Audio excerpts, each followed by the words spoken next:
দেহ এক, একই উপাদান দিয়ে তৈরি, আত্মা এক, এত ভেদ কেন?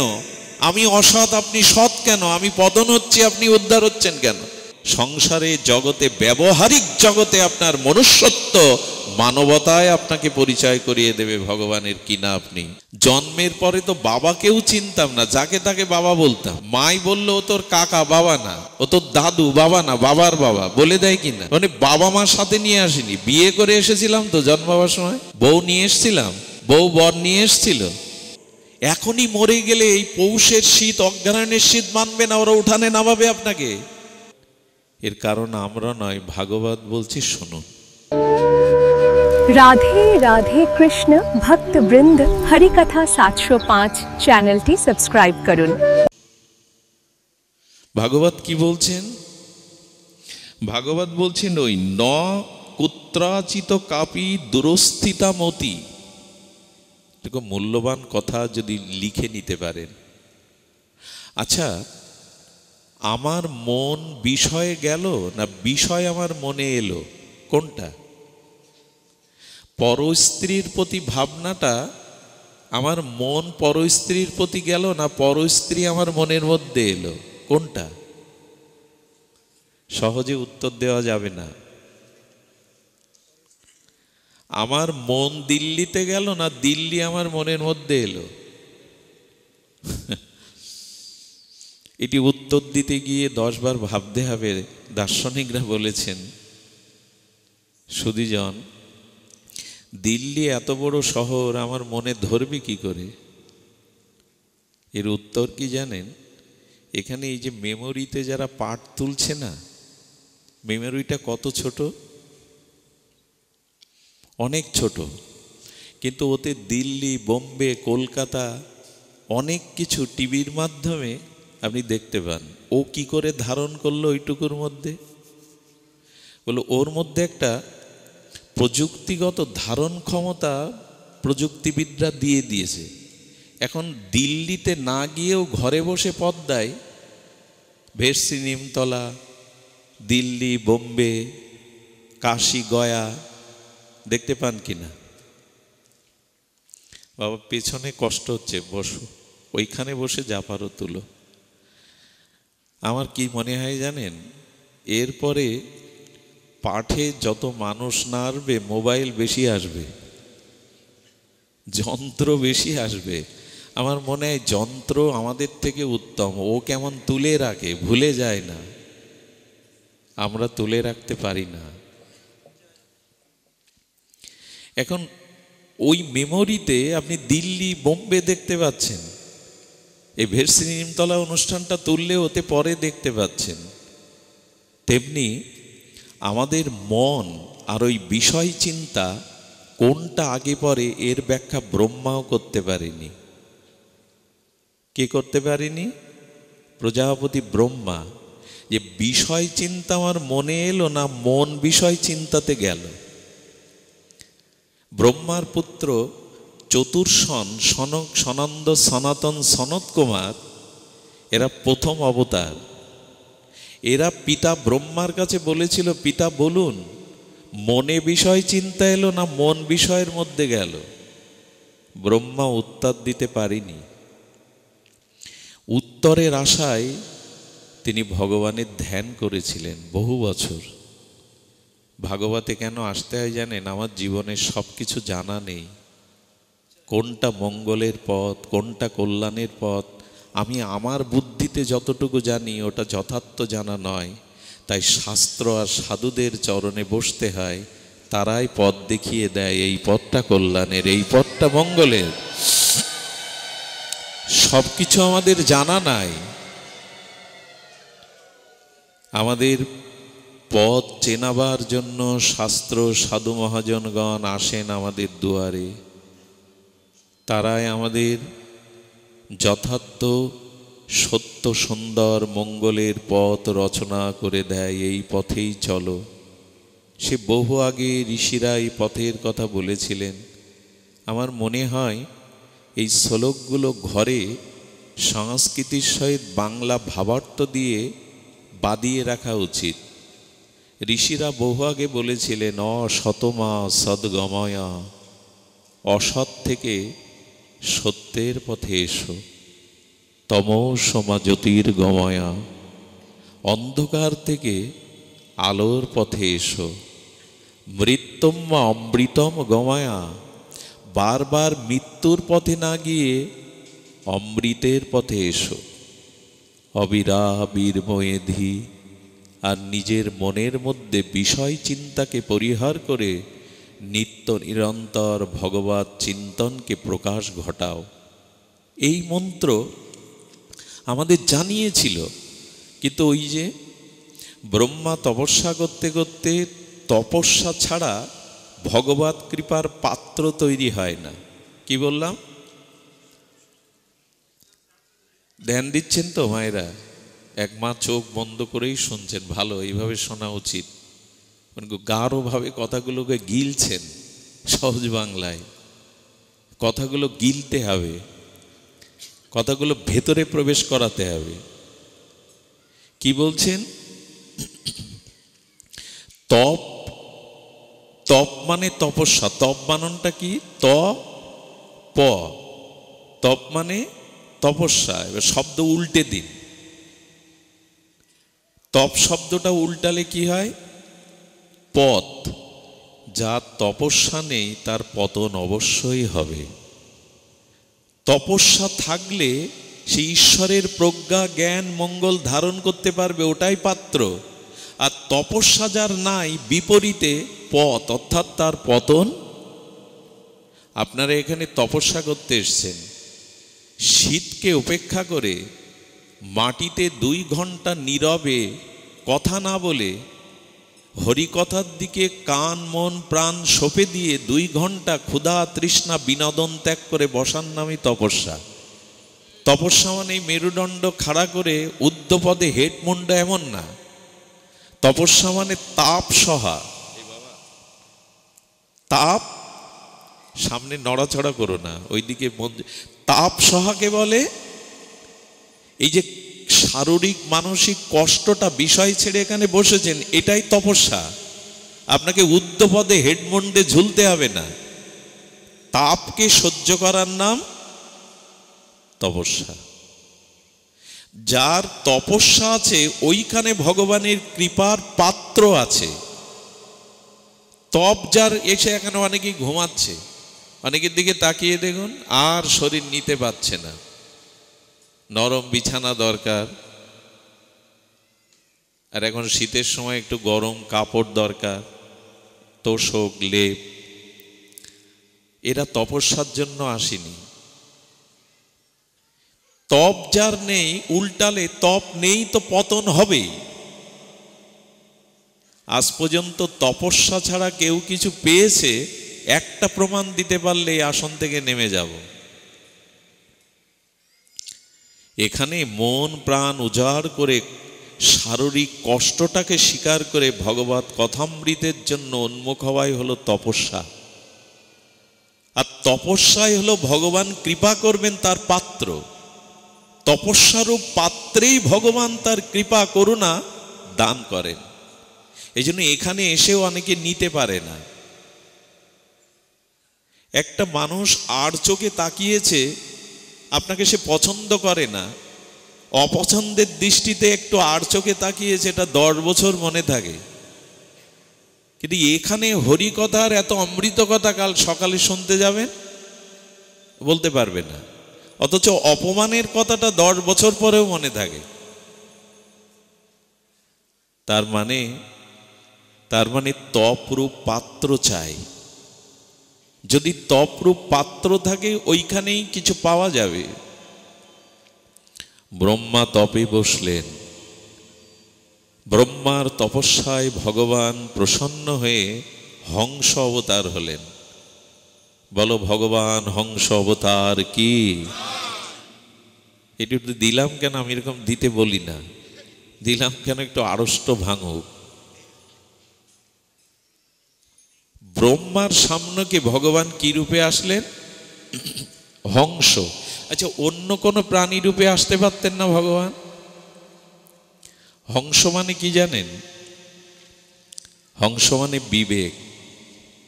সাধনা করলে তপস্যা করলে, আরাধনা করলে বিবেক পাবেন। হংসকে বিবেক বলা হয়, হংসকে আরেকটি বলা হয় পরমহংস। পরমহংস, এই পরমহংস মানে সাধু বা বিবেক। আবার বলি পরমহংস মানে, হংস মানে, তবে আমাদের এই রাজহাঁস না, এই পরমহংস পাওয়া যায়। আপনাদের জানা আছে আমাদের কৈলাস, এই কৈলাসের পাশে মানস সরোবর আছে। এটাকে অনেকেই পৃথিবীতে স্বর্গ বলেন। কৈলাসে মানস সরোবরে এই পবিত্র হংসগুলো বিচরণ করে, তারা মুক্ত আহরণ করে, বিশুদ্ধ জলে বাস করে। আমাদের এই রাজহাঁস না। ওরা কি করে, ওরাই কেবল দুধ এবং জল একসাথে করলে ওদের অধর থেকে দুধটা নিয়ে জলটা আমাদের এই রাজহাঁস পারে না। আমরা উদাহরণ দেই বটে, এটা ওই রাজহংসেরই কাজ, দিয়ে দেখবেন এই রাজহাঁস পারবে না। ওরা দুধটাকে, সারটাকে গ্রহণ করে অসার জলটা রেখে দেয়। রাজহংস মানে বিবেক। ভাগবত শ্রবণে, সাধু সঙ্গে, তপস্যার দ্বারা হংস অবতার অর্থাৎ বিবেকের অবতরণ ঘটে হৃদয়ে। তখন অসৎটা পরিত্যাগ করে তখন সৎটা বেছে নেওয়ার ক্ষমতা হয় তার। এরে বলে বিবেক। হংস মানে সাধু বা বিবেক। এই বিবেক সাধু সঙ্গে ছাড়া জাগবার অন্য কোনো স্থানই নেই। তদ্বৈত বিবেক অজ্ঞান মোহ অন্ধকার হেতু তৎ উদয়িত বিবেক। বহু জন্মের সুকৃতি সৌভাগ্যে সাধু সঙ্গে হরিকথা প্রাপ্ত হলে জীবের বিবেক জাগে। আচ্ছা, BA pass, M A pass, degree বা বহু জ্ঞান অর্জন করলে বিবেক হবে না? বলো হবে না। সবাই জল আর দুধ আলাদা করতে পারবে না, সব হাঁস সব অংশ পারবে না। তার মানে আপনি উচ্চ শিক্ষিত হলেও জগতে আপনার জ্ঞানের মহিমা চারিদিকে বিদিত হলেও আপনি পারবেন না বিবেক। বিবেক একমাত্র সাধু সঙ্গেই জাগবে, বিবেক একমাত্র সাধুসঙ্গ হরিকথাতেই জাগবে, দ্বিতীয় কোথাও বিবেক জাগবে না। তবে ওতে হবে উত্তম সাধুসঙ্গ। দেখুন, মানুষের বিবেক আজ প্রায় লুপ্ত। কথাটি বলতে হয় কঠিন বাস্তবতার, বিবেক আজ লুপ্ত। আচ্ছা, ধ্যান দিন তো, সমুদ্রের অতলস্পর্শী জলের তলে খনিজ সম্পদ আবিষ্কার করছে কিনা মানুষ? করছে কিনা? শুধু কি তাই, সমস্ত গ্রহ নক্ষত্রে স্যাটেলাইট দিয়ে সমস্ত গ্রহ নক্ষত্রের সন্ধান মানুষ করছে। চাঁদ জয় তো পুরানো খবর, বিজ্ঞানীরা চন্দ্র জয় করেছে, এটা অনেক পুরানো খবর। এখন মঙ্গল গ্রহে বাস করবে, এটাই নূতন খবর। সমুদ্রের তলদেশ থেকে মহাকাশ, গ্রহ নক্ষত্র, মঙ্গল গ্রহের গবেষণা, আকাশ পাতাল ভেদ করে মানুষ সব জানছে, অথচ মানুষ নিজেকে এটা জানে না। আমি কে, এই বোধ তার এখনো, মানে একে বলে স্বরূপ, নিজের স্বরূপ আমি কে পৃথিবী জেনে ফেললো, আকাশ জয় করে ফেললো, চন্দ্র জয় করে ফেললো, মঙ্গল গ্রহ জয় করে ফেললো, সমুদ্রের তলদেশ থেকে খনিজ সম্পদ বের করে আনলো, অথচ জানলো না আমার স্বরূপ কে, আমি কে। একটাই জগতের বিদ্যা আছে, বিবেক বিদ্যা নাই। বিবেক না হলে জানা যাবে না আমি কে। সাধুসঙ্গ ওটাই জানিয়ে দেয়, হরিকথা ওই কৃপাটা করে দেয়, তুমি আর কেহ নও, তুমি কর্তা নও, তুমি ভগবানের দাস, রাধারানীর দাস, এটাই তোমার পরিচয়। এই স্বরূপ পরিচয় বিবেক জাগিয়ে দেয়। এই জন্য রাজহংসরূপী ভগবান প্রকট হলেন। ব্রহ্মার উত্তর, মন বিষয়ে যায় না বিষয় মনে আসে। মনে আছে তো প্রশ্নটা? মন বিষয়ে যায় না বিষয় মনে আসে। সুধীজন, ভগবান হেসে বললেন, এই দুটোই অঙ্গাঙ্গিভাবে একই সাথে জড়িত। আচ্ছা, লক্ষ্য করবেন, 100টা গোলাপের পাপড়ি ধারালো সুচ দিয়ে ডুবিয়ে দিলেন, একসাথে ভেদ হলো কি? 100টা শুষ্ক গোলাপের পাপড়ি সুচ দিয়ে বিদ্ধ করলেন, দেরি লাগে কি সবকটা ছিদ্র হতে? একই সাথে হয়নি। আবার এত দ্রুত হয়েছে, সময় নির্ণয় করে বলা যাবে না কোনটার পর কোনটা ছিদ্র হয়েছে, বলা যাবে? একই সাথে হয় কি, 5টা গোলাপের পাপড়ি নিয়ে একটা ধারালো সুচ বিদ্ধ করে দিলেন, একসাথে ছিদ্র হয়নি, এত দ্রুত হয়েছে, একটার পর একটা হয়েছে। আবার একটার পর একটা কত সময়ের ব্যবধান হয়েছে এটা বলা যাবে না। ভগবত চিন্তা ব্যতীত, সৎচিন্তা ব্যতীত যেই মন এই এরিয়ার বাইরে গেল, গণ্ডির বাইরে গেল, সঙ্গে সঙ্গে বিষয় আর মন একত্রিত হয়ে গেল একই সাথে। এই প্রশ্নের উত্তরে ভগবান হংস অবতার যা বলেছিলেন, অদ্ভুত কথা বলেছিলেন। তাহলে বিষয় চিন্তাটা আর মন আর বিষয় চিন্তা একত্রিত হয়ে, এবার বলুন ভগবান, এদের আলাদা করব কি করে? মানে বিষয় থেকে মনটাকে, দুধ থেকে জলটাকে আলাদা করব কি? একটা কথা বলি, ভাগবত সর্ববেদান্তের সার। ভাগবত কথা মানে আবেগ নয়, ভাগবত কথা মানে গল্প গাথা নয়, ভাগবত হলো দর্শনের সার, বেদের সার। এই জন্য আমাদের ভাগবত মানে আবেগতাড়িত না হয়ে তত্ত্বটা ভালো করে জানতে চেষ্টা করতে হবে। তত্ত্ব না জানলে ভাগবতে প্রবেশ করে ওই ভালো লেগেছে এই মাত্র, স্বভাব পরিশুদ্ধ হবে না। কোনো কোনো জায়গায় দেখবেন 300তম অনুষ্ঠান, কশতম, অথচ যারা অনুষ্ঠান দিচ্ছে তাদের পরিবর্তন নেই। 300তম অনুষ্ঠান, হলোটা কি? আমি একবার কোথায় পাঠ করতে গেছি, জায়গার নামটা বলবো না, আমার হাতে লিফলেট দিয়ে বলল, বাবা আমাদের খুব গর্ব, এটা 64 বছরের যজ্ঞ। কয় বছরে? তাও 1 বছর বাদ যায়নি।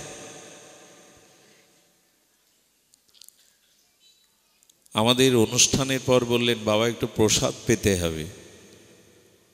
স্বভাবত প্রশ্ন করলাম, এই গ্রামে প্রসাদ ভোজি কজন আছে? বললো, কেউ নেই, ভগবানকে ভোগ লাগিয়ে কেউ পায় না, 2-1জন নিরামিষ পায়। 64 বছর নামযজ্ঞ দিয়ে একজনও ভগবানকে ভোগ লাগিয়ে ওই গ্রামে প্রসাদ পায় না, হলোটা কি?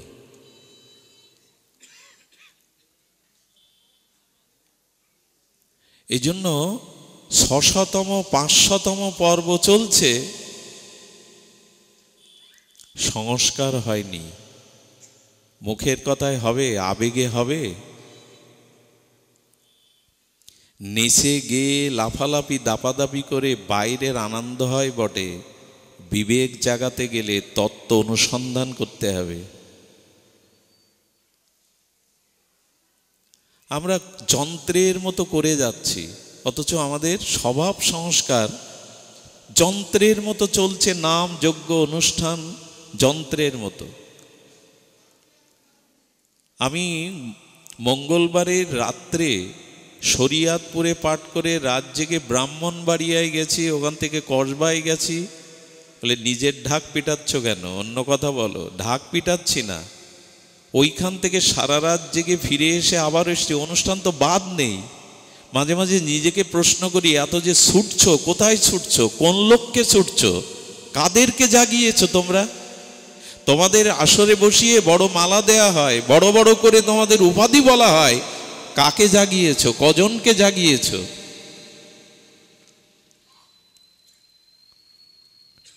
যেন অনুষ্ঠান সার না হয়, সংখ্যায় পর্ব না বাড়ে, যেন কিছুটা পরিবর্তন, পরিবর্ধন, সংস্কার হয়। লক্ষ্য আমাদের যেন সংস্কারে, জগৎকে ভালো করার দায়িত্ব আমার না, কিন্তু একটা মানুষকে তো পথে আনবেন, একটা মানুষকে তো বিষয় থেকে বৈরাগ্য তিতিক্ষায় আনবেন। বিবেক জাগে এই ভাগবতে, তবে লক্ষ্য করতে হবে সেই ভাগবত যেন তত্ত্বের উপরে প্রতিষ্ঠিত হয়। সুধীজন, মন এবং বিষয় বললেন এদের ভেদ করব কি করে? বলে ভেদ তো নাই, ভগবান হংসরূপে অবতার বলছে ভেদ নাই। খুব ধ্যান দিন, এ কথা মায়েদের ঘুম পাড়ানির কথা। যারা যা বুঝতে পারে না তারা, তাদের ভিতরে আগ্রহ থাকে না। এই জন্য ভাগবতগণ গল্পের ছলে, উপাখ্যানের ছলে সরল করে বলার চেষ্টা করেন। কিন্তু তত্ত্ব না জানলে আমরা ভেতরে যেতে পারবো না। আচ্ছা, এখানে যারা আছে তাদের মধ্যে যে আত্মা, আমার মধ্যে যে আত্মা, ভিন্ন কি? দুই কি? আত্মা কি দুই? যে আপনার মধ্যে এক আত্মা, আমার মধ্যে আর এক আত্মা, দুই কি? আচ্ছা, আপনার শরীরটা যে 5টা উপাদান দিয়ে তৈরি করা, ক্ষিতি, অপ, তেজ, মরুদ্গম, আমারও তাই দিয়ে করা না আর একটা বেশি আমার মধ্যে? দুই কোথায়? আত্মাতেও এক, শরীরও তৈরি হয়েছে ওই 5। মানে একজনও কেউ নেই যার শরীর 6টা উপাদান দিয়ে তৈরি। ভগবান হংস বললেন দুই কোথায় ব্রহ্মা? সবই তো এক। সবই এক হলে কোনো মানুষের উদ্ধার হয়, কোনো মানুষের পতন হয় কেন? কোনো মানুষ সৎ হয়, কোনো মানুষ অসৎ হয় কেন? ভগবানের কথা তো সাধারণ হতে পারে না। সচ্চিদানন্দময় পূর্ণ ব্রহ্ম ভগবানের কথা সাধারণ না। বললেন দেহের উপাদান এক। আপনার ঘরের চিনি, আমার ঘরের চিনি আলাদা মিষ্টি লাগবে কি? দেহ এক, একই উপাদান দিয়ে তৈরি, আত্মা এক, এত ভেদ কেন? আমি অসৎ, আপনি সৎ কেন? আমি পতন হচ্ছি, আপনি উদ্ধার হচ্ছেন কেন? তত্ত্ব তো এক। এই জন্য বলা হয় কি জানেন, আকারে সবাই মানুষ কিন্তু সবাই মানুষ না। এখানে আমাদের মানুষের আকার তো, নারী পুরুষ সবার তো মানুষের আকার, সবাই মানুষ না। এক দাদু তার নাতিকে সাধু দর্শনে নিয়ে গেছে, নিয়ে বলছেন সাধুকে সাষ্টাঙ্গে প্রণাম কর দাদু। প্রণাম করার পরে বলছেন, সাধু বলছেন কি আশীর্বাদ করব? বলেন আশীর্বাদ করুন ও যেন মানুষ হয়। সাধু হেসে বললেন দুটো হাত, দুটো পা, দুটো চোখ, ও তো আমার মতোই মানুষ, হাতি ঘোড়া না। তা আমি ওকে আবার মানুষের আশীর্বাদ কি করব? এ কথার দ্বারা কি প্রমাণ হয়? আকারে মানুষ হলেও সকলে আমরা মানুষ নই। উনি বললেন আকারেও মানুষ, যাতে প্রকৃত মানুষ হয় আপনি সেই আশীর্বাদ ওকে করুন। এই প্রকৃত মানুষ হওয়ার আমাদের যে বিবেক, আমাদের যে চেতনা, এই চেতনা বিবেক কখন হয়? বললেন যে মানুষের মধ্যে আত্মা এবং শরীর তত্ত্ব এক হলেও বিভেদ শুধু এই বিবেকই করে দেয়। একজনের বিবেক জাগ্রত আর একজনের বিবেক ঘুমন্ত। দুর্যোধনের বিবেক জাগ্রত নয়, যুধিষ্ঠিরের বিবেক জাগ্রত। দুইজন একই সাথে দাঁড়িয়ে, একই কুরুক্ষেত্রে দাঁড়িয়ে। একজন সন্ধ্যার অন্ধকারে 99 ভাই হারিয়ে, 99 ভাইয়ের বিধবাদের চোখের জল আর চিতা জ্বলছে, মৃত্যু যন্ত্রণায় কাতরাচ্ছে দুর্যোধন, পাশে গালে জল দেওয়ারও কেউ নেই। আর একজন যুধিষ্ঠির 5 ভাইকে নিয়ে মহাপ্রস্থানের পথে চলেছেন। ভগবানের পথে, মহাপ্রস্থানের পথে চলেছেন। দুর্যোধন আর যুধিষ্ঠিরের এই পার্থক্য কেন? একজন কুরুক্ষেত্রে সব হারিয়ে চোখের জলে সন্ধ্যার আধারে মৃত্যু যন্ত্রণায় কাতরাচ্ছে, আর একজন 5 ভাইকে সাথে নিয়ে যুধিষ্ঠির চলেছেন মহাপ্রস্থানের পথে। মহাপ্রস্থানের পথে। মহাপ্রস্থান কাকে বলে? যে পথে গমন করলে আর ফিরে আসতে হয় না তাকে বলে মহাপ্রস্থান। যে পথ দিয়ে যুধিষ্ঠির যে পথ দিয়ে গিয়েছিল, আমাদের আচার্যরা কি বলেন জানেন? ওইখানে এখনো যুধিষ্ঠির যে পথ দিয়ে গিয়েছিল ওই পথটার যে বরফগুলো আছে সব ছাইয়ের রং। কিসের রং?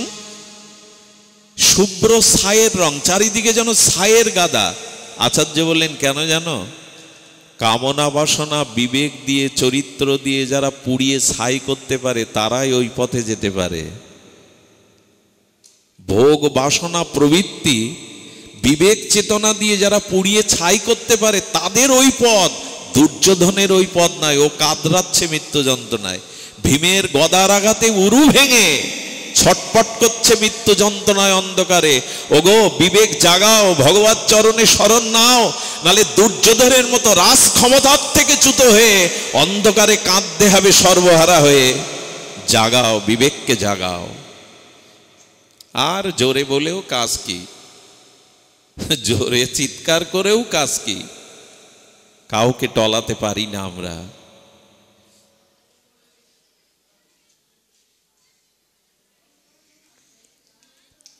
এই হলো পরিণতি। বিবেক না জাগলে এই সংসারে বারবার দুর্যোধনের মতো রক্তাক্ত শোকাক্ত হয়ে কাতরাতে হবে, পাশে কেউ নেই।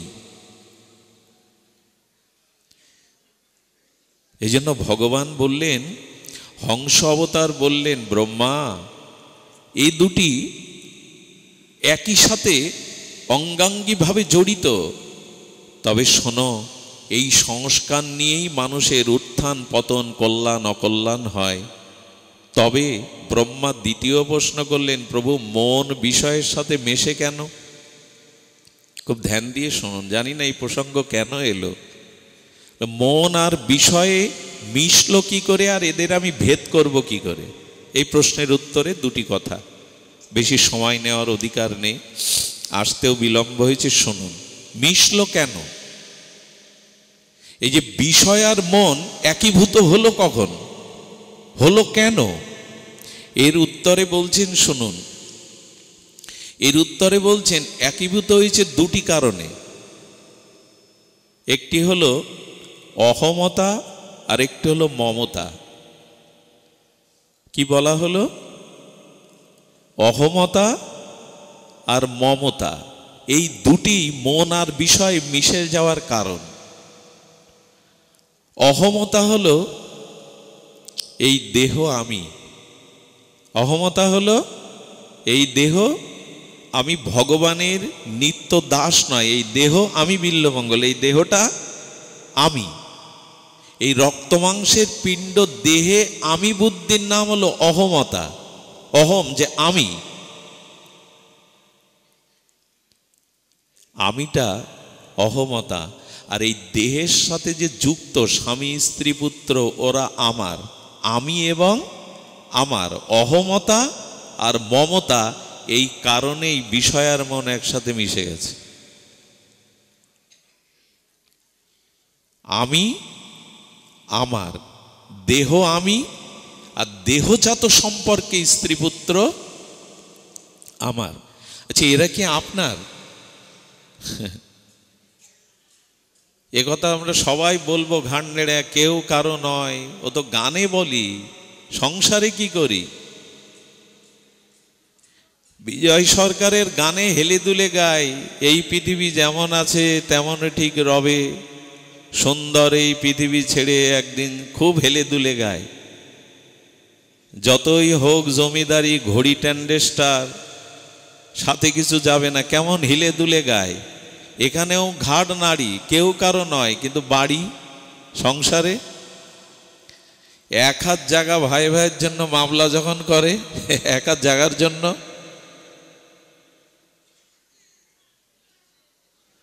আমাদের বিবেক নাই তো। এই জন্য এখানে মাথা কাত করি, কিন্তু কর্মক্ষেত্রে গিয়ে দেখুন এইখানে যারা আমরা এখন এসছি সবাই সাধু, চুপচাপ বসেছি, কুভাবনা নেই, কুদৃষ্টি নেই, শান্ত সমাহিত। এখন প্রত্যেকেই সাধক, প্রত্যেকেই সাধু। আপনার পরিচয়, প্রকৃত পরিচয় হবে ব্যবহারে গিয়ে সংসারে। ওইখানে কতটুকু আপনার ত্যাগ, বৈরাগ্য, মানসিকতা, ধৈর্য, ওইখানে 3 ঘন্টা মন্দিরে চোখ বন্ধ করে ভগবানের ধ্যান করলে ভগবান তাকে ভক্ত বলেনি। সংসারে জগতে, ব্যবহারিক জগতে আপনার মনুষ্যত্ব, মানবতায় আপনাকে পরিচয় করিয়ে দেবে ভগবানের কিনা আপনি। আমরা মন্দিরে গিয়ে সব সাধু, এখানে এসে সব হরিবল হরিবল, কিন্তু ব্যবহারে কতটুকু ত্যাগ আছে আমার কাছে, পরিবারের জন্য আমি কতটুকু স্বার্থ ত্যাগ করতে পারি, এই ব্যবহারটুকুই আমাদের নৈতিক পরিচয়ের। এই জন্য বললেন, আচ্ছা যেদিন আমি জন্মালাম পিতামাতার সাথে নিয়ে জন্মালাম, সব কথার একটু উত্তর দিতে হবে। পিতামাতার সাথে নিয়ে জন্মালাম, জন্মের পরে তো বাবাকেও চিনতাম না, যাকে তাকে বাবা বলতাম। মাই বলল ও তোর কাকা, বাবা না, ও তোর দাদু, বাবা না, বাবার বাবা বলে দেয় কিনা। মানে বাবা মার সাথে নিয়ে আসিনি, বিয়ে করে এসেছিলাম তো জন্মাবার সময়, বউ নিয়ে এসছিলাম, বউ বর নিয়ে এসছিল। বাড়ি, সম্পত্তি, স্ত্রী, পুত্র, পিতামাতা কাউকে আনিনি। আর মরে যখন গেলাম এই সম্বন্ধ নিয়ে গেলাম। 1 মাস পর ছেলেরা 1 সপ্তাহ পর তফসিল অফিসে গিয়ে বলে বাবার নাম কেটে আমার নাম বসান। বাবার নামটাও পর্যন্ত দলিল থেকে মিউটেশন না কি বলে খোকনদা, মিউটেশন করে বাবার নাম থেকে আমার নামে করুন। মৃত্যুর আগেও কেউ ছিল না, মৃত্যুর পরে কেউ থাকলো না। মাঝগানের এই কটা দিন আমি আমার নিয়ে যুক্ত হওয়ায় ওই মন মার বিষয় মিশে গেল। অহমতা, মমতা। অহমতা মানে আমি শরীর, আর মমতা মানে শরীর সম্পর্কে যত স্ত্রী পুত্র এরা আমার। বলে এখন কি করতে হবে তাহলে? ব্রহ্মাজির উত্তরে ভগবান বললেন এদের এবার ভেদ করতে হবে। সেই ভেদটাই হলো, তুমি এদের কাছে ঋণী ছিলে, সেই ঋণ শোধ করবার জন্য এসেছ, কিন্তু তুমি ভগবানের, তোমার স্বরূপ ভগবানের। অনেকেই আজকাল এই কথা বলে আমার প্রতি ভগবানের কৃপা দৃষ্টি নেই, আমার দিকে ভগবান কৃপা দিয়ে তাকালো না। এত বিপদ, এত রোগ শোক, এত জ্বালা যন্ত্রণা। আমাদের এক সাধু বলেছিলেন, বিল্বমঙ্গল তুমি যে কথা বলছো এটাও ভগবানের কৃপা। আচ্ছা কথা যদি আমি আমার শক্তিতে বলতে পারি, আমি আমার শক্তিতে কথা বলতে পারি, জন্মের পর শিশু কথা বলতে পারে কি? কয়দিন পর কথা বলা শেখে? কথা যদি আমার শক্তিতে আমি বলতে পারতাম, জন্মের পর পরই তো কথা বলতে বকবক করতে শুরু করতাম। অনেকেই তো সারা জীবন বোবাও থাকে, কথা বলতে পারে না। জেনে রাখো তুমি যে শব্দটা, কথাটা বলছো, এটাও ভগবানের দান। তোমার চেষ্টায় তুমি কথা বলতে শেখোনি।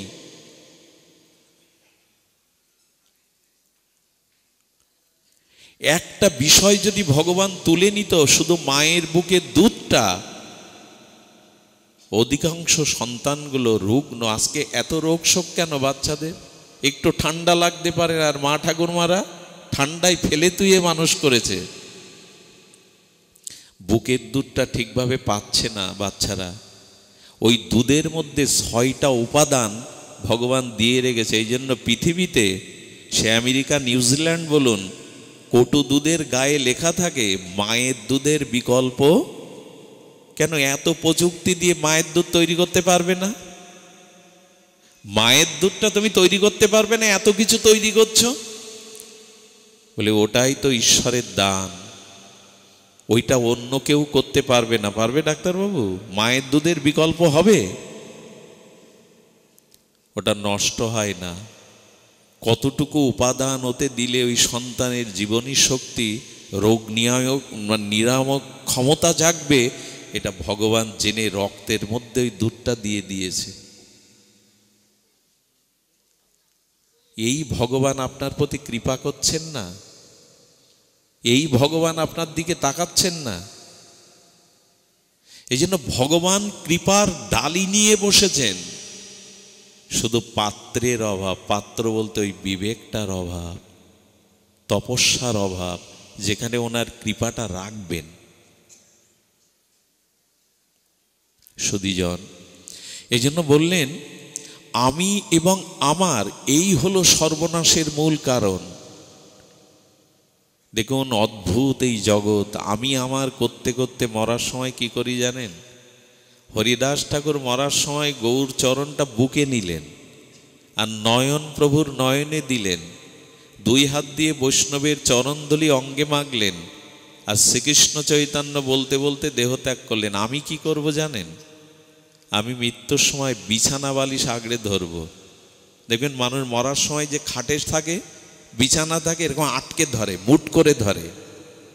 তার মানে আমি আমারে এতটা জড়িয়ে গেছি, শেষের দিনে হাত তুলে তাকে সমর্পণ করবার মতো অভ্যাস জীবনে করিনি। ওইখানেই জড়িয়ে রাখি আমি আমার রূপে, আমি আমার রূপে জড়িয়ে রাখি। হাতের মুঠোটা ছাড়ুন, তার মানে কিছুটা ত্যাগ করতে শিখুন, নাহলে শেষের দিন ওই মুঠোই, হাতের মুঠোয় না স্ত্রীর হাত ধরে মরবেন, ওই হাত ধরে মরলে পার হওয়া যাবে তো? বড় খোকা তুই কই বলে ওর হাত ধরে গলা জড়িয়ে ধরে মরলেন। ওই বড় কোকার টানে, ওই গিন্নির টানে আবার আপনাকে এই ঘোলের মধ্যে আসতে হবে। হাত দুটো তুলতে তো শিখতে হবে শেষের দিনে, যাতে হা গৌর আমায় গ্রহণ করো। এই জন্য বিবেক জাগাতে হবে। সাধু, এখানে মাঝে মাঝে মানুষ হাত তোলে।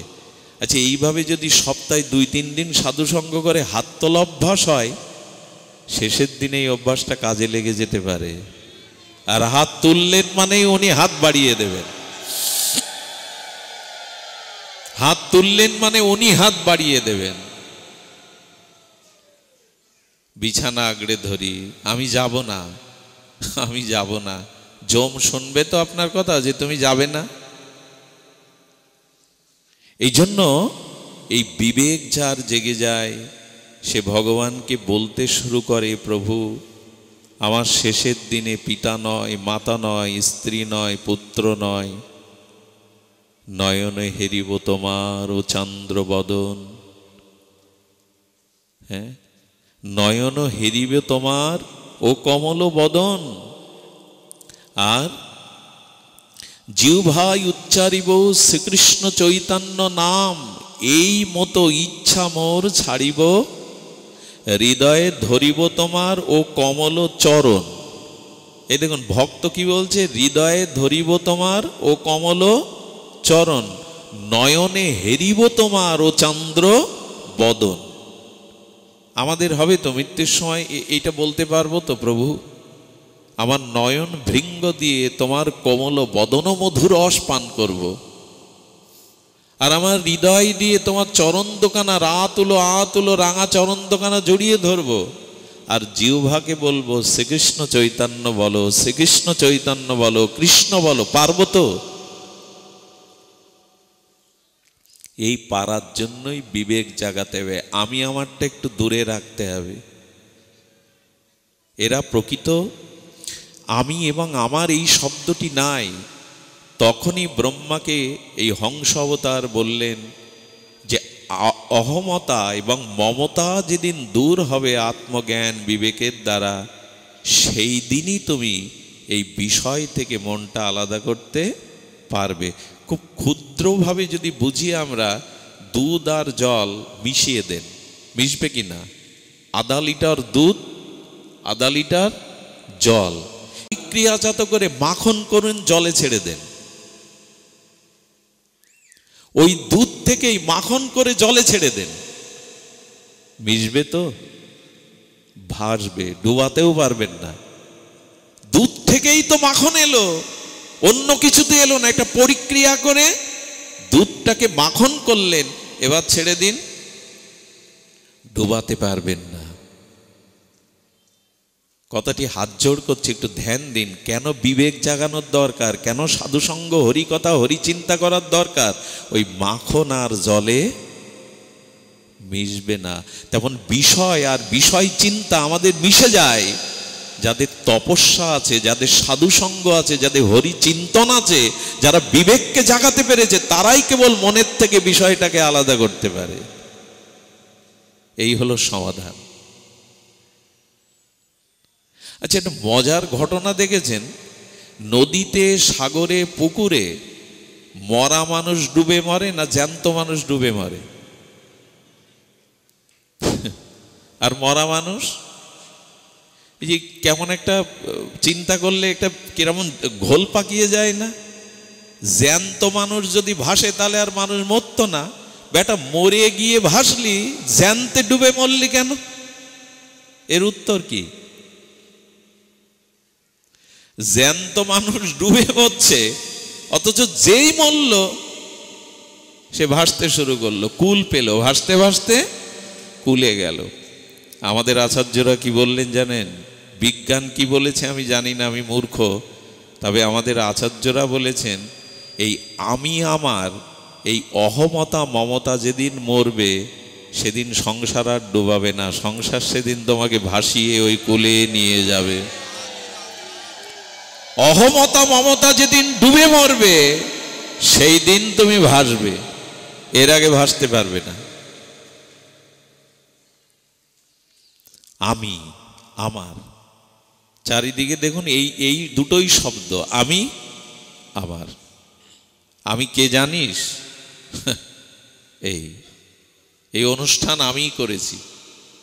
এই ভাগবত পাঠ একমাত্র আমার পাঠেই এত লোক আসে, আমিই পণ্ডিত।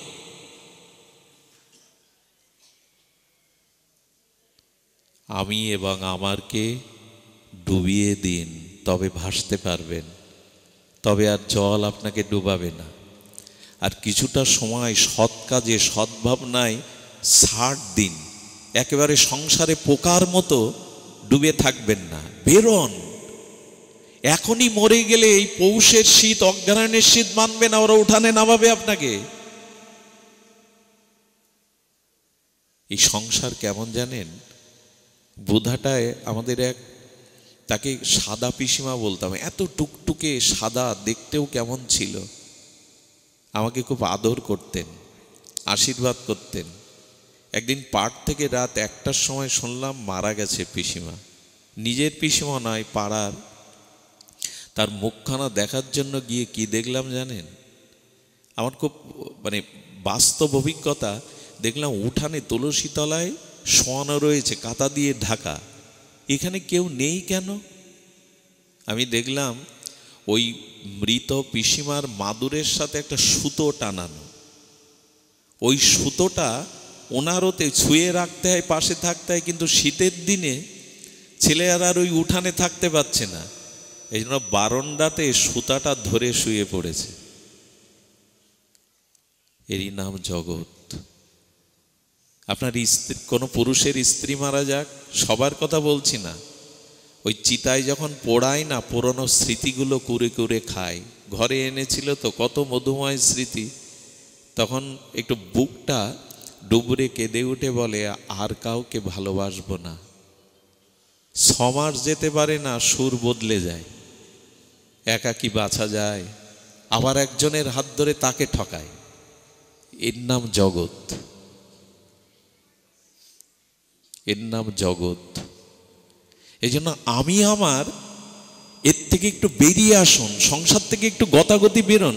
আচ্ছা, জলে পড়ে গেলে হাত পা ছোড়াছুড়ি করলে ডুবে যাবেন আপনি? যতক্ষণ জলে হাত পা ছুড়বেন ততক্ষণ জলের ক্ষমতা নেই আপনাকে ডুবে। যেই হাত পা ছোড়া বন্ধ করবেন,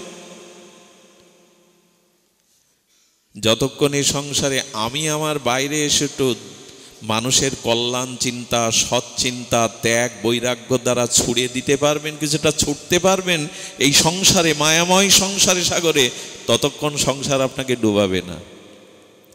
এই মুহূর্তে দেখুন না, অনেক মুখগুলো তো আমার চেনা, এই মুহূর্তে সংসার আপনাদের ডুবাচ্ছে না, বিষয় চিন্তায় কামনা বাসনায় ডুবাচ্ছে না, কারণ এখন দেহকে আমি আমারকে ভুলেছেন। এখানে পাশে স্ত্রী বসে থাকলেও তার কথা আপনার মনে নেই। অহমতা মমতা ভুলে গেছেন বিদায় এখন আপনি ভাসছেন, এখন ডুবছেন না কেউ। বিষয় আপনার মনের মধ্যে এখন প্রবেশ করবে না। একটু ত্যাগ করুন, আসুন শুদ্ধ ভক্ত সঙ্গে আসুন, কিছুটা হরি কথা ভগবত ভজনে সময় ত্যাগ করুন। 24 ঘন্টার মধ্যে 2 ঘন্টাও যদি ভজন না হয়, দাবি কি করে করি আমার কল্যাণ?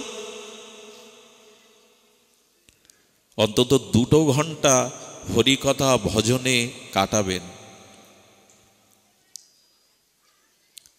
আমরা এখানে অনেকেই এসছি, বাইরে যান, পাপড়ের দোকানে ভাজার দোকানে যান, এখন আমরা কিন্তু সকলে হিন্দু, প্রায় হিন্দু, এখানে নাই তারা। এই জন্য বিবেক জাগাতে হবে। সৎসঙ্গে গিয়ে যদি বিবেক না জাগে, অহমতা মমতা ত্যাগ না করতে পারি, তবে জানবেন এরকম কোটি জন্মেও আসা যাওয়া আর এই আসরে আসা, অনুষ্ঠানে আসা, এর সফলতা নাই। এই জন্য ব্রহ্মাজিকে ভগবান হংস অবতারে বলেছিলেন, ব্রহ্মা, অহমতা মমতা ত্যাগ করলেই তুমি বিষয় থেকে মনটাকে ভিন্ন করতে পারবে, তার আগে নয়। এই জন্য আমাদেরকে সিদ্ধান্ত পথে এগোতে হবে যে প্রভু, এই অহমতা মমতা যেন ত্যাগ করতে পারি। তবে সেই ত্যাগের জন্য আমি আপনাদের বলবো, সেবা চাই। সেবা ভিন্ন এটা হবে না। মহতের সেবা, মহতের সঙ্গ, এছাড়া আমাদের চেতনার জাগরণ। মহৎ কৃপা বিনা কোনো কার্যে ভক্তি নয়, কৃষ্ণ ভক্তি রহুক দূরে, সংসার নহে ক্ষয়। মহতের সেবা বিনা, মহতের সঙ্গ বিনা বললেন সংসার ক্ষয় হবে না। কৃষ্ণ ভক্তি তো অনেক দূরের কথা, সংসারের আসক্তি অহমতা মমতা ক্ষয় হবে না যদি মহৎ কৃপা না হয়। আমি কদিন আগে যেন বলেছিলাম, সাধু দেখলে, শ্রীগুরু দেখলে মানুষ মাথায় পেতে দেয়, বাবা একটু মাথায় হাত দিন। দেয় কিনা? আমরাও দেই কিনা? আচ্ছা, সাধু বা গুরুদেবের হাতে কি আছে? জুয়েল আইসের জাদু? রুমাল কবুতর করতে পারবে? মাটি মিশ্রি করতে পারবে? গুরুদেবের হাতে তো ওটা নাই। কাগজগুলো টাকা করে জাদু দেখাবে, গুরুদেবের সাধুর হাতে তো ওটা নাই। সাধুর হাতে আছে কি যে মাথা পেতে দেই আমরা? আচ্ছা, যারা মাথা পাতে তাদের কাছে প্রশ্ন করুন তো, হাত দিতে বলেন কেন মাথায়? যারা ভজন করে না, যারা ভগবানের প্রিয় পাত্র ভক্ত না, এদের হাতে কিছু আছে। এদের হাতে কি আছে শুনুন। আমি আগেও বলেছি, হোটেল বয়ের রান্না আর নিজের মায়ের হাতের রান্না এক হয় কি?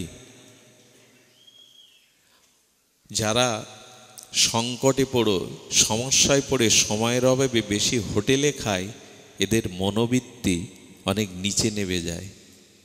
শরীরে তো অসুস্থতা আসবেই, কিন্তু মনোবৃত্তিও এদের অনেক নিচে নেমে যায়। এই জন্য বাইরে কষ্ট হলেও হোটেলে খাওয়া ছেড়ে দিন। কারণ হোটেলে যারা রান্না করেন, আমি হোটেল ব্যবসায়ীদের বিরোধী নই, কিন্তু মায়ের হাতের রান্না আর হোটেলের বয়ের রান্না এক হতে পারে না। কারণ মা রান্না করার সময় স্বামী সন্তানের কল্যাণ চিন্তা করেই রান্না করে, কিন্তু যারা হোটেলে রান্না করে তারা কি যারা খাবে তাদের আত্মিক মঙ্গলে, শারীরিক মঙ্গলের কথা চিন্তা করে না বাণিজ্যিকভাবে চিন্তা করে রান্না করে? এই জন্য ওই দুই হাতের রান্না দুই রকম। হোটেলের রান্নায় রুচি আছে, স্বাদ আছে, কিন্তু মায়ের হাতের রান্নার একটা ক্রিয়া আছে। হাতে কেমন জানেন?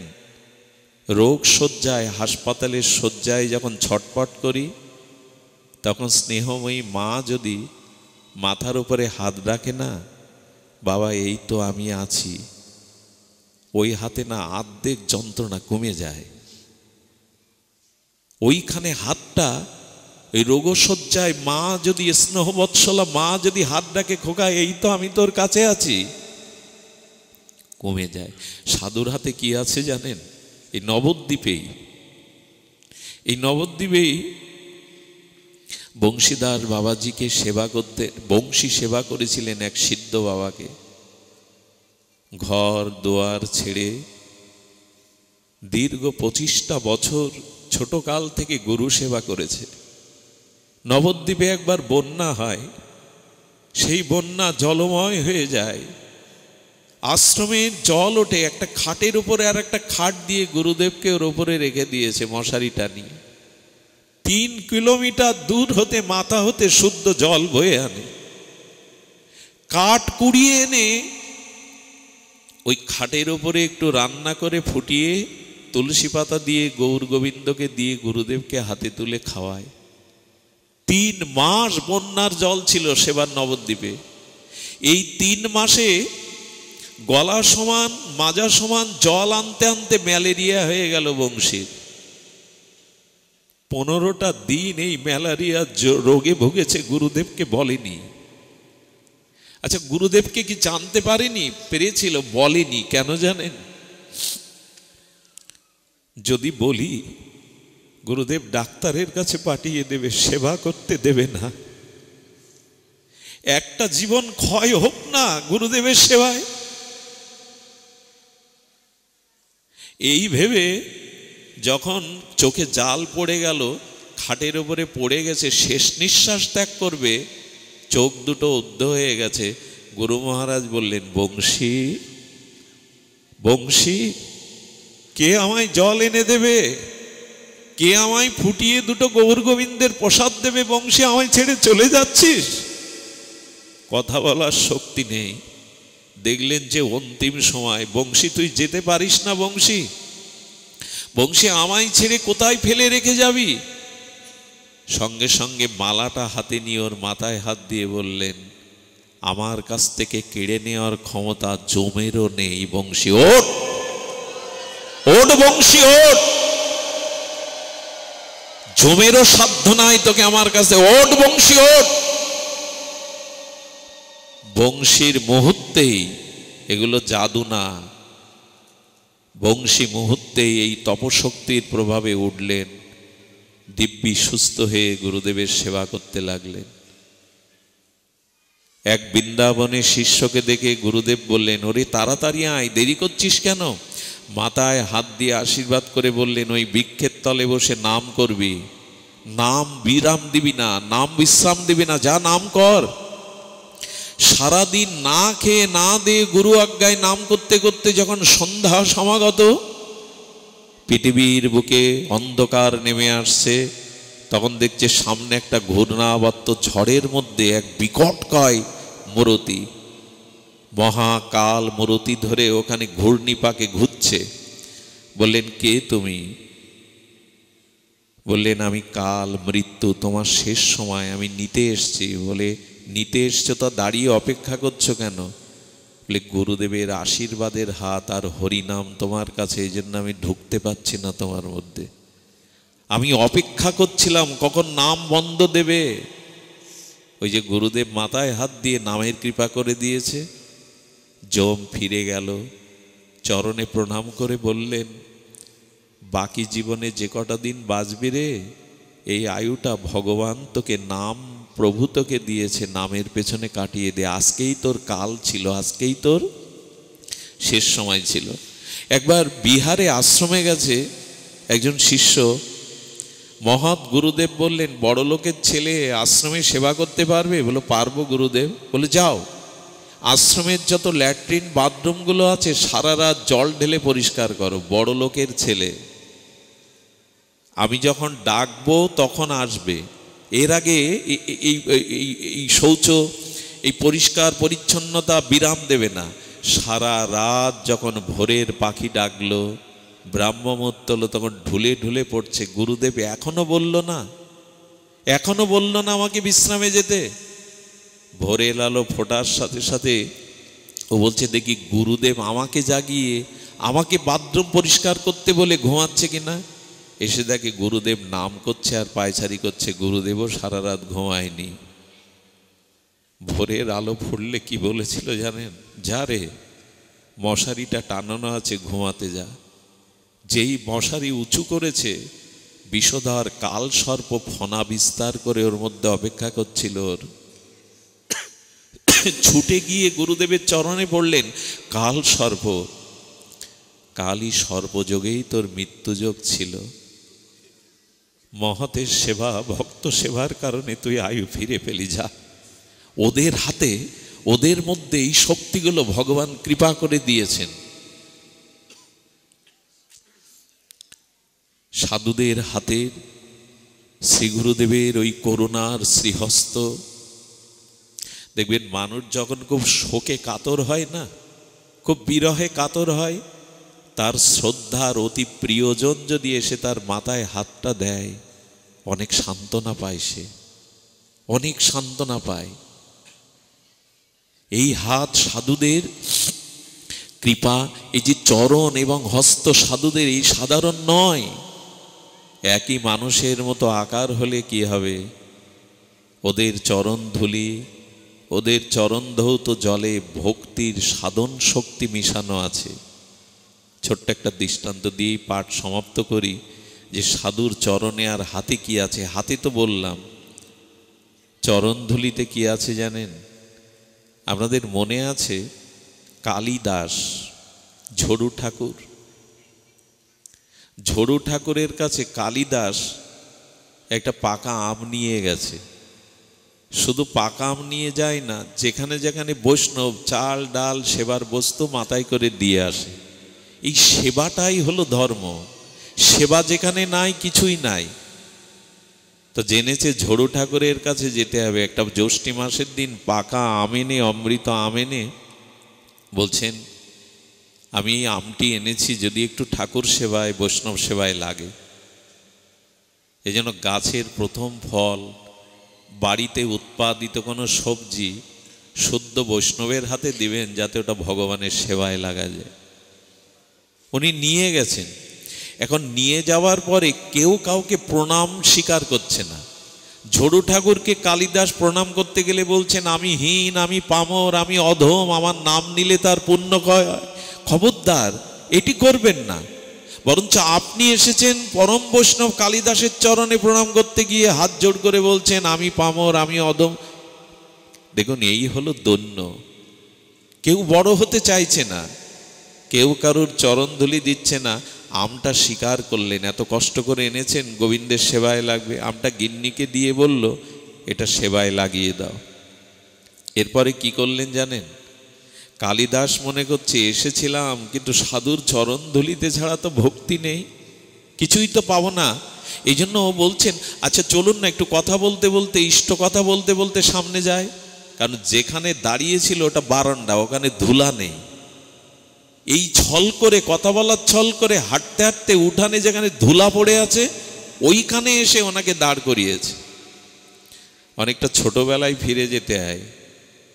কাউকে কষ্ট দেওয়ার ছলে ছোটবেলায় খেলতে খেলতে গল্পের ছলে যেখানে পিঁপড়ে থাকতো, ওইখানে নিয়ে দাঁড় করাতাম, ওইখানে নিয়ে দাঁড় করাতাম। তো উনি মনে করছেন বারান্দা তো ধুলো নেই, বলে চলুন না একটু কৃষ্ণ কথা বলতে বলতে এগিয়ে যায়। যেখানে ধুলা ওইখানে দাঁড়িয়ে পড়েছে। কথা করতে করতে ওনার চরণটা ধুলার উপরে পড়েছে।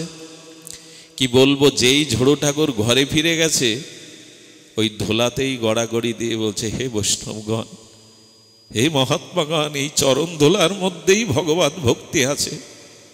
ওই ধুলাতেই গড়াগড়ি দিয়ে কাঁদছে আর ধুলা মাখছে। গাছের আড়ালে দাঁড়িয়ে রয়েছে। কেন জানেন?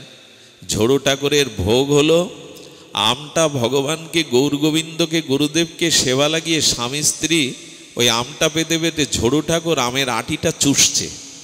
আমের আটিটা চুষতে চুষতে আমের আটি আর বক্কল ছালগুলো যেখানে নর্দমা আছে, ওই উচ্ছিষ্টা দিয়ে ওখানে ফেলে দিয়েছে। ওই অপেক্ষায় চাতকের মতো চেয়েছিল কালিদাস, ওই অপেক্ষায় চেয়েছিল। উনি কি করেছে জানেন? উনি লাফ দিয়ে গিয়ে সেই নর্দমার মধ্যে, উচ্ছিষ্টের মধ্যে গিয়ে আমের আটিটা নিয়ে পরমানন্দে চুষতে শুরু করেছেন। চৈতন্য চরিতামৃতকার কবিরাজ কৃষ্ণ গোস্বামী বললেন, যতবার চুষতে যায় ওই বৈষ্ণবের উচ্ছিষ্ট চোষণ করতে করতে তার মধ্যে অষ্টসাত্ত্বিক প্রেমভাব বিকার জেগে গেল। হাসে, কাঁদে, গড়াগড়ি দেয়, অশ্রু বিগলিত হয়, প্রেম হয়ে গেল। হাসতি রোদতি ক্রন্দতি, কখনো হাসে, কখনো কাঁদে, কখনো ধোলায় লুটায়, কখনো প্রেমাবিষ্ট হয়ে অশ্রুপুলক কম্প শ্বেতবর্ণ স্বরভঙ্গ, এই অষ্টসাত্ত্বিক বিকার জেগে গেল, প্রেমই পেয়ে গেল। এসব বললে মানতে পারবো তো? সেবার মধ্যে, বৈষ্ণবের অধরামৃত উচ্ছিষ্টের মধ্যে, বৈষ্ণবের চরণ ধুলার মধ্যে, বৈষ্ণবের চরণ জলের মধ্যেই ভক্তি নিহিত আছে। তাই আসুন অহমতা, আমিত্ব আর আমার ত্যাগ করে একটু শ্রী গুরুদেবের হই, সাধুর হই। আজ এইটুকুই। আপনারা অনেক দূর থেকে মদেব দ্বারা